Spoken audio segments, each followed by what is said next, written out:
Here's where the nation's longest ever government shutdown stands today. For the first time in nearly 2 months, the House will be in session today and is expected to vote on the spending bill that was stuck in the Senate. The House Rules Committee worked into the early morning hours and voted along party lines to advance the bill. Now, once the House passes it, it will go to President Trump's desk and for him to be signing it into law. Look out over the tarmac of Hartsfield-Jackson now, where the shutdown impacts are impossible to miss. Fewer takeoffs, longer lines, and hundreds of flights grounded each and every day. All this ramping up to Friday's deadline for a 10% reduction in capacity. Man, trying to hope that doesn't happen, right? So we need this thing to reopen. This ripple effect through the skies and the economy, hitting workers, travelers, and airlines alike. And while Atlanta feels the brunt, aviation leaders say this is a warning shot for the entire industry. Joining us now is Minzoni, president of Stella Jet Brands, on what recovery would look like once the government reopens. Welcome to the show, Tia. Thanks for having me. All right, for travelers watching, what should they understand about how the shutdown affects aviation safety and reliability, even beyond commercial airlines?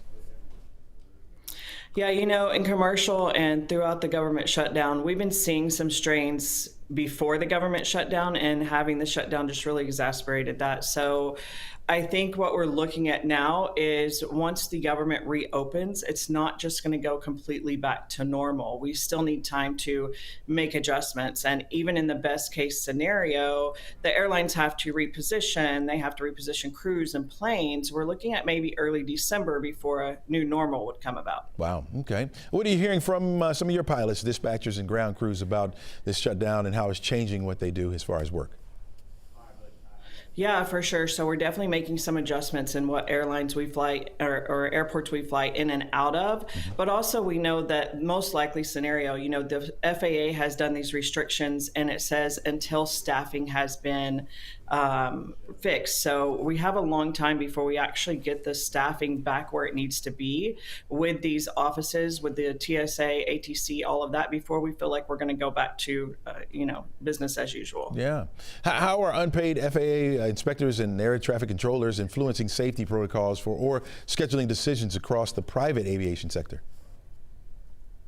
The FAA is here to keep us all safe. So I think these restrictions have been, a good thing for us.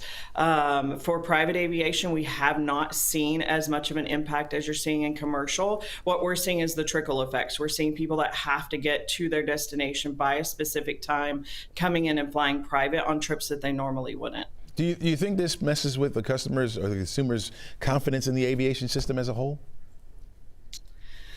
I think it's been that way for a while now, and this definitely does not help. But I do think that it's safe to fly, and I think that the restrictions, although inconvenient, especially around this time of year, just prove that the aviation industry is dedicated to making sure that flying is safe.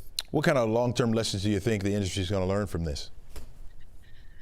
We've had some mass exits the last few years with retirees all across the board in aviation, everything from air traffic control to pilots, and we haven't filled that pipeline fast enough. I think that's been a big lesson in the industry for a while.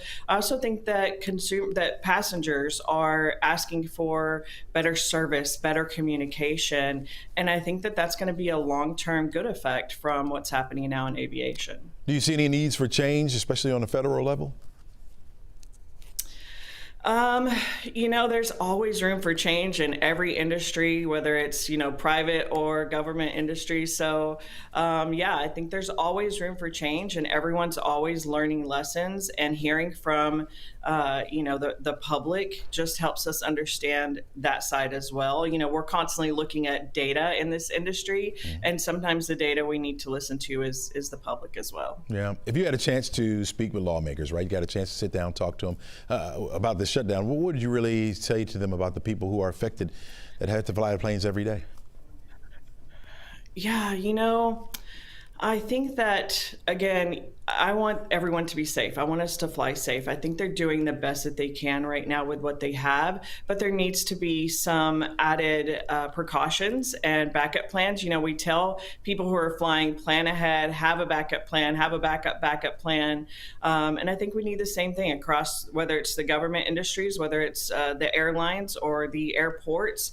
I think having multiple lines of, backup plans is always a good idea. Yeah. Was there anything surprising to you or anything that caught you off guard with this shutdown?